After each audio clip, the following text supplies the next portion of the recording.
Quentyn O'Neal never imagined the smell of burnt bacon and lukewarm coffee could trigger a quiet ache in his chest. But as he stood in the doorway of a diner his father built from nothing, a place that once buzzed with warmth and steel spoon hospitality, the silence hit harder than any boardroom confrontation ever had. This was where it all began. His father's dream, built on 5 a.m. shifts, weekend double times, and a relentless belief that comfort food could comfort lives. 20 diners strong now. Quentyn had taken over 5 years ago, but instead of keeping his hands in the batter, he'd poured his energy into glossy branding deals, IPO whispers, and expansion blueprints drawn in cold conference rooms. His boots hadn't touched the floors of most locations. Some employees didn't even know what he looked like, and he'd convinced himself that was a good thing, that leadership should stay out of the mess. But the complaints had started to outnumber the compliments. Cold food, rude staff, endless waits. Corporate reports had a way of filtering the truth into soft lies. Quentyn no longer trusted the filter. What he wanted now was raw, unpolished reality. So he stripped himself of the CEO polish, threw on a weathered denim jacket, grew out a week's worth of stubble, and slipped into thick-rimmed glasses like armor. His assistant created a fake profile for Kyle Owens, a recently laid-off warehouse worker, supposedly new in town and looking for a fresh start. No press release, no special treatment, just another guy trying to pay rent. He picked a location in Dayton, a dusty spot from the early days, nestled between an empty lot and a truck wash, with steel counters that reflected fluorescent lights and a flickering neon sign that buzzed in the breeze. Open 24 hours. It was early afternoon on a Monday when he pushed through the glass door. The bell overhead jingled with a tired wheeze. 3 tables were occupied, a mother quietly feeding her toddler, 2 truckers nursing black coffee, and an older couple in quiet conversation. No one looked up. He waited near the entrance, expecting someone to greet him, but silence settled like a film of grease on the air. He took a cautious step forward and cleared his throat. Behind the counter, a woman leaned against the wall, arms folded, eyes half-lidded with exhaustion. Her name tag said Tanya. "Hi," Quentyn offered. "Could I get a menu?" Tanya didn't bother to turn. She simply pointed with a thumb toward the faded laminated panels on the wall behind him. "Can't you read?" she muttered flatly, like she'd been asked the same thing 100 times that morning and had run out of patience 101 times ago. Quentyn turned. The menu was water-damaged, with streaks and bubbles under the lamination. 2 panels were unreadable. He squinted, leaned in. "Then maybe you need glasses?" Tanya scoffed behind him. He already had glasses on. Quentyn felt a hot sting of embarrassment rise in his chest, but he swallowed it. He reminded himself, this wasn't about ego. He nodded quietly and sat down at the counter. A second waitress soon approached, much younger, red curls bouncing as she moved. Her name was Donna. She had a nervous energy, but her smile was genuine. "Hey there, I'm Donna," she said, almost breathlessly. "Do you need a menu? I've got paper ones. Ignore the wall, it's a mess." Quentyn blinked. "Yeah, thanks." She handed him a slightly wrinkled paper menu, still warm from being under a stack. "Sorry about Tanya. She's had a morning," she added, already turning to top off coffee for the elderly couple.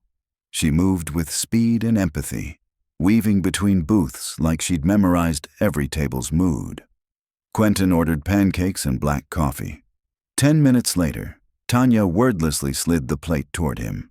The food was barely warm, butter half melted on top. He forced down a few bites and stayed put, watching. For over an hour, he observed the 2 women.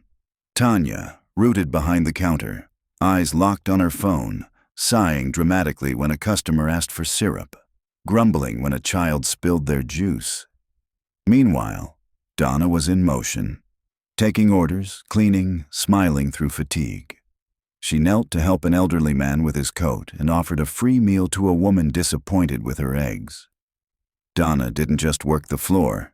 She held the floor together. What struck Quentyn the most wasn't Tanya's apathy or Donna's hustle. It was the ghost of leadership. The manager never emerged. Not once. Before leaving, Quentyn stopped Donna. "Hey, sorry to ask, is your manager around?" She looked around hesitantly, then leaned closer. "Technically, yeah, he's in the office, but he doesn't come out unless there's yelling. That's kinda how it goes." Quentyn's stomach turned. "Is that normal?" She bit her lip, thinking. "Honestly, yeah." He nodded. "Thanks. You've been great." She gave a confused smile. "No problem, sir." Out in the cold, the stale aftertaste of the pancakes lingered, but it wasn't the food that made his gut tighten. It was the weight of a place that had lost its heart, and maybe, under his watch, its soul. He pulled out his phone and dialed. "I'm going back tomorrow," he told his assistant. "As a trainee this time. I need to see how far this rot goes." At 7 a.m. the next day, Quentyn stood by the employee entrance in a gray hoodie and worn jeans, coffee clutched in one hand, eyes scanning the door like any other nervous new hire. But this time, he wasn't there to observe. He was there to work. The sky was still wrapped in darkness when Quentyn stepped onto the slick concrete of the nearly empty parking lot. The faint scent of fryer oil drifted from the exhaust fans above, clinging to the morning air like old memories. This wasn't just another business visit. This was penance. He knocked twice on the weather-worn back door. It creaked open to reveal a short man with thinning hair and a clipboard, already halfway through a checklist. He barely glanced up. "You Kyle?" "That's me." "Come on in." No handshake, no welcome, just the scrape of rubber soles on linoleum as the man turned and walked away. Quentyn followed him through a narrow hallway into the heart of the kitchen, where the world had already started spinning. Steam hissed from boiling pots. A muscular cook with a rag tucked into his apron sliced onions with the precision of habit, not joy. A younger worker struggled to balance a tower of wet dishes, his gloved hands shaking from the effort. Not one of them looked up. The clipboard man finally slowed. "Manager's out sick," he said, pausing at a cluttered office. "I'm Ray, kitchen lead this week, which means I babysit everything that breaks or breathes." He shoved a laminated cheat sheet into Quentyn's hand. "That's your crash course. You'll shadow Donna. Try not to get in her way." Before Quentyn could ask a single question, Ray vanished into the metallic hum of the kitchen. The sheet was pitiful. Half the printed duties were crossed out with permanent marker. There was no structure, no schedule, just chaotic bullet points like "clear tables fast" and "no free refills unless they ask twice." It wasn't guidance. It was survival. He folded the paper and stepped onto the diner floor. Donna was already in motion. Notepad in hand, hair pulled back tighter than yesterday. Her eyes widened slightly as she recognized him. "You're the guy from yesterday," she said, voice rising just above the clatter of plates. "Guess you're stuck training me." She blinked. "Didn't think you were actually applying. You didn't say anything. Didn't want to jinx it." She didn't question him. She just nodded. "Come on, I'll show you how to clock in. 2 tables just walked in and one's already grumpy." The rhythm hit fast. A rush built like a wave cresting the shoreline. Nurses fresh off night shifts, construction workers craving carbs, elderly couples with toast preferences etched in ritual. Quentyn trailed behind Donna like a shadow, watching her multitask with the grace of someone who'd made peace with chaos. She remembered faces, asked about kids, knew which orders needed extra butter before anyone asked. She had eyes on the kitchen window and ears tuned to the register. It was a dance of endurance and instinct. "You'll get the rhythm," she called back to him. "If you fall behind, the whole floor backs up." Ray barked from the window. "Donna, you gonna pick up this plate or marry it?" She didn't flinch, just grabbed the food and glided it to the right table with a grin that cost her energy she didn't have. Quentyn cleared his first table. When he got back from the dish pit, Donna had taken 2 new orders and refilled coffee. She glanced over. You ever work in a diner? Warehouse mostly, but I waited tables back in college. That helps. Just don't count on Tanya. She'll throw you under the bus for breathing too loud. She still works mornings? Always. Says she can't function after noon.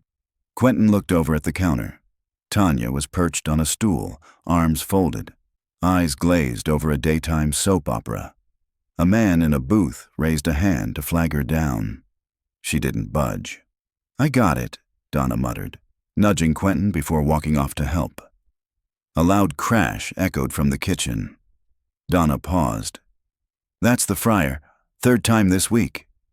Back at the pass window, Ray was cursing under his breath, blotting oil from the floor with paper towels. Tell your customers we're out of hash browns, he grumbled. You said that yesterday, Donna replied, her tone biting. Right, and unless you found a potato fairy, we're still out. She clenched her jaw and turned away. Quentyn lingered a moment longer. No delivery again? He asked under his breath. Ray smirked. Truck didn't come, again. But hey, I'm just the kitchen lead, remember? By 10 a.m., the storm eased. Donna finally leaned against the counter near the coffee station, rolling her neck with a tired sigh. You get a break soon? Quentyn asked. Technically, I should have had one 30 minutes ago. She shrugged. But someone called out. She nodded toward the kitchen, vague but clear. Just then, Tanya walked past them, sipping on an iced drink topped with whipped cream. Quentyn narrowed his eyes. Where'd she get that? Drive-through next door. She leaves whenever she wants. Ray never says anything. Does that happen a lot? Almost every shift.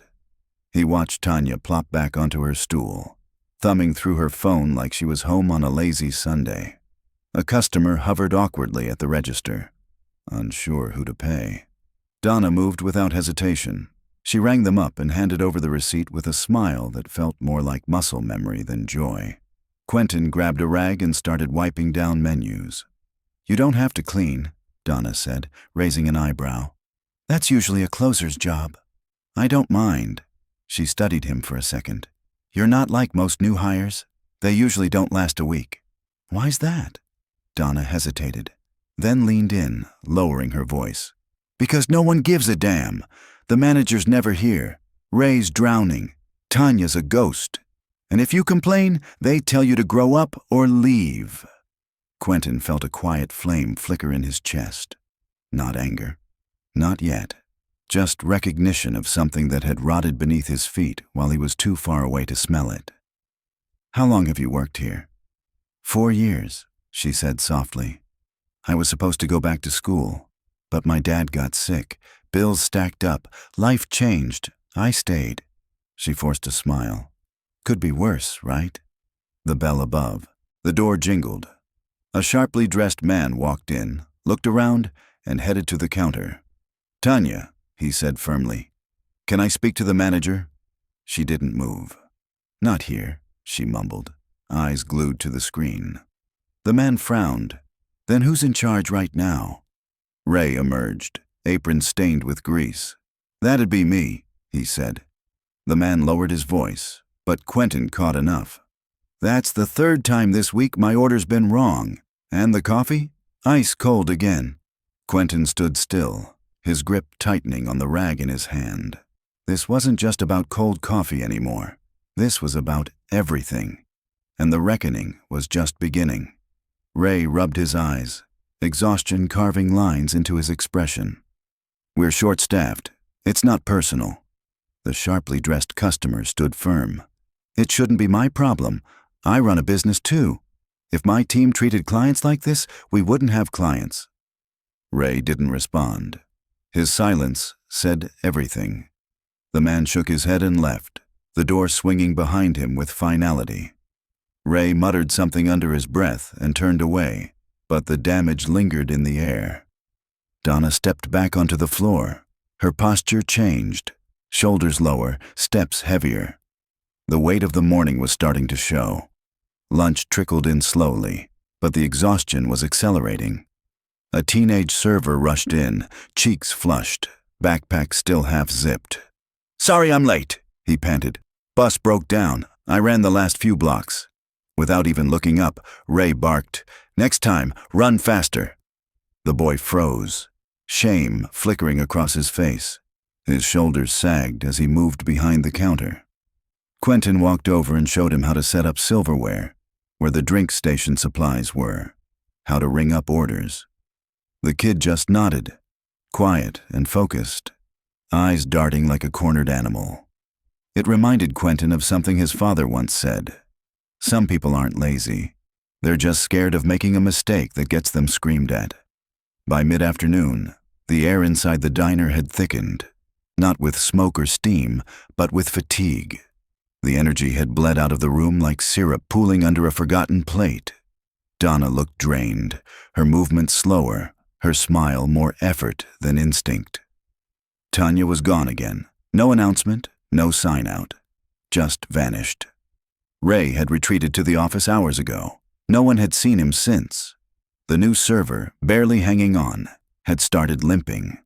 A slip near the kitchen had twisted his ankle. No warning, no caution sign. Just another thing left undone in a place where no one looked out for each other. Quentyn stayed past his shift. No one told him to. No one noticed. He mopped floors. He reset tables. He even dragged out 2 overstuffed trash bags at close. Still, no one said a word. Donna was gathering her things when he caught up with her at the door. "You ever think about managing this place?" he asked, gently. She gave a short, hollow laugh. "They'd never offer. I'm not the right kind of person." "What does that mean?" She hesitated, then shrugged. "Someone who asks questions, someone who gives a damn." She waved half-heartedly and disappeared into the parking lot, the setting sun glinting off the windshield of her aging car. Quentyn stayed behind in the silent dining room, surrounded by flickering light bulbs, cracked vinyl stools, and a deep ache in his chest. He had seen enough. Tomorrow, the mask would come off. The next morning, Quentyn didn't dress in a hoodie or denim jacket. He put on a tailored charcoal suit, crisp white shirt, no tie. The kind of outfit that said power without needing to shout. He parked far away, leaving the close spots for the ones who would never have the luxury of distance. As he approached the back door, he heard a pan crash and a curse echo from the kitchen. Same old soundtrack, but this time he didn't knock. He walked in like he belonged there, because he did. Past the time clock, past the greasy walls, straight into the heart of the kitchen. Ray looked up from the prep table, towel in hand, his brow furrowed. "Can I help you?" "You can gather your staff," Quentyn said calmly. "I'll be in the dining room." He didn't wait for a response. He moved through the swinging doors with the confidence of a man reclaiming something that had slipped through his fingers. Donna looked up from the coffee station, mid-shift and mid-sip. Her eyes widened. "You're Quentyn O'Neal," he said with quiet finality, "owner of this diner and 19 others just like it." Donna froze, rag still in hand. Her mouth parted, but no words came out. Around them, a few customers stirred at the name, but no one made a scene. To them, he was just another man in a suit. But to the staff, his presence was about to shift the ground beneath them. Ray emerged from the kitchen, looking back and forth between Quentyn and Donna. His jaw tightened. "What's going on?" "You'll find out. Bring everyone out here. I'm not waiting." There was something in Quentyn's voice that demanded obedience, not volume, not anger. Just presence. Within 5 minutes, the team assembled. Donna stood near the coffee machine, hands clasped like a student waiting for a verdict. The teenage server leaned against the wall near the dish station, one shoe untied, ankles still sore. The dishwasher peeked in from the kitchen, rubber gloves dripping. Tanya strolled in last, oversized iced drink in one hand, phone in the other. She stopped when she saw him. "What's this about?" "You'll find out," Quentyn replied. "Put the phone away." She didn't move. "I said, put it away." With a dramatic eye roll, Tanya shoved the phone into her apron. Quentyn stepped forward, letting silence fill the space before he spoke. "None of you knew it, but I've been working here undercover the past 2 days." Murmurs rose, then fell. "I took orders. I bussed tables. I burned my hand on a dish because no one thought to tell me where the towels were."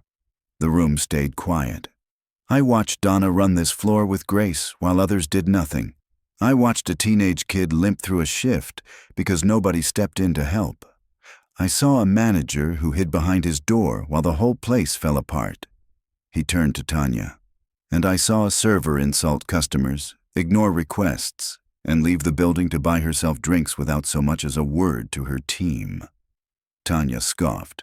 "I don't need to be spoken to like a child. You think I care who you think I am?" Quentyn said, his voice hardening. "I know you don't care. That's the problem." Everyone fell silent. And now, it was time for the reckoning. "That's the problem," Quentyn said, his voice no longer sharp, but heavy with the weight of truth. He turned toward the staff once more, his eyes sweeping the tired faces of a team that had been holding this place up with duct tape and willpower. This diner was built on respect. Respect for the customer, respect for the crew, and most of all, respect for the food. He paused, his throat tightening. "My father used to say, if the cook stops caring, the eggs burn. If the waitress stops caring, the customers leave. And if the owner stops caring, the whole place falls apart." The words landed like a stone in a still pond. The room held its breath. Quentyn's voice softened, almost to a whisper. "I stopped caring. I see that now. And this—" He gestured around them. "This is the cost." Then he turned back to Tanya. "You're done here, effective immediately." Her expression twisted in disbelief. "You can't fire me. Not in front of everyone." "I just did," he said firmly. "Collect your things. Leave the uniform." "I've been here 8 years," she snapped.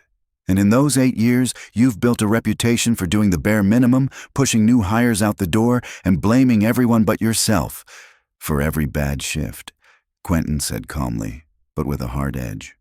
"You've been reported more times for inappropriate behavior than any other employee in this company. And if I hadn't walked in undercover, you'd still be skating by." Tanya's jaw clenched. Her eyes flicked to Ray, hoping for backup. He looked away. She stepped forward as if to argue, but Quentyn raised a hand. "Don't say anything else. Just go." There was no sound as Tanya turned and walked out the back, her iced drink still in hand, her silence louder than any outburst could have been. No one followed.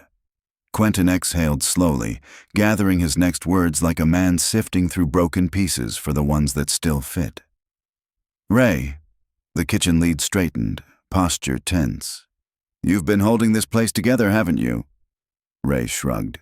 "Nobody else was going to. I didn't ask to manage, but somebody had to keep the orders moving." "You've been running double shifts, picking up the slack," Quentyn said. "But I also watched you snap at people who asked for help.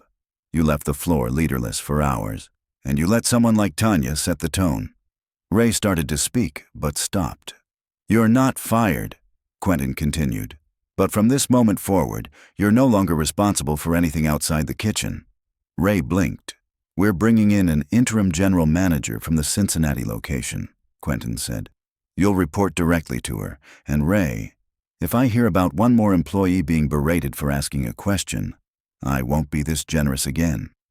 Ray lowered his eyes. He didn't argue. He just nodded once. Then Quentyn turned toward Donna. "You," he said gently. She flinched, arms folded tight across her chest. "You carried this diner on your back these past 2 days. You kept customers calm, you trained someone you thought was just another rookie, and you never once stopped moving." She didn't answer, just looked at him, confused, exhausted. "You're getting a raise," Quentyn said. $5 more an hour, starting today." Donna's eyes widened. Her lips parted, but no words came. "You're also being promoted to senior floor lead," he added. "The new GM will rely on you to retrain this team and help redefine what service means here." I don't," she stammered, stunned. "Thank you. You earned it." Then he turned to the young server still standing near the dish station, shoulders drawn tight with uncertainty. "You're not invisible," Quentyn said. "Not anymore. You'll get proper training, a shift partner, and a schedule that doesn't leave you stranded." The boy nodded slowly, as if still unsure he could believe what he was hearing. Quentyn took a step back and raised his voice just enough to carry. "To everyone still standing here, hear me now. This diner changes today." The room stood still. "A new fryer's arriving this afternoon. Our equipment team will be here by the end of the week to fix what's broken. Training manuals are on their way tonight, and starting this week, schedules will guarantee that breaks aren't optional. They're required." He paused, scanning the room. No more covering for someone else just to earn time off. No more fear of speaking up. No more turning a blind eye. He let the moment breathe. "This isn't punishment," he said. "This is a reset." Silence. Then, slowly, a single hand lifted halfway from the kitchen doorway. It was the dishwasher, still in gloves. "Are we getting a mop that doesn't smell like a gym sock?" A smile tugged at the corner of Quentyn's mouth. "Yes," he said, "you are." And for the first time in a long time, someone laughed. "Yes," Quentyn said with a faint smile. "A whole new cleaning. Kit, yours to organize how you see fit." The dishwasher nodded, satisfied. It wasn't just about the mop. It was about being seen. Quentyn stepped forward once more. "I'll be back next week, and the week after that. Not in disguise, not as a test, just as someone who should have been here a long time ago." And with that, he turned toward the door. As he passed Donna, she stepped slightly into his path. "You didn't have to do all this," she said quietly. "I did," he replied, "because I let it get this bad." She held his gaze, something in her eyes softening, some mixture of gratitude, relief, and the fragile hope that maybe, just maybe, things could stay this way. "Thank you," she whispered. Quentyn gave a quiet nod, then stepped out into the crisp morning air. The bell above the door jingled behind him, this time not as a warning but as a beginning. 3 weeks passed. From the outside, nothing looked different. Same neon sign buzzing faintly above the door. Same rust around the window frame that his father once patched with duct tape and a prayer. But inside, everything had changed. Not in the kind of way tourists notice, but in the way regulars feel. In the way a room breathes differently when people care again. Quentyn pulled into the lot just after 6 in the morning. No disguise, no pretense. Just jeans, a flannel shirt, and boots clean enough to sit, but worn enough to work if needed. This time he parked near the back, not to hide, but to make room for those who needed to rush in 5 minutes before shift. Inside, the diner buzzed, not with chaos, but with purpose.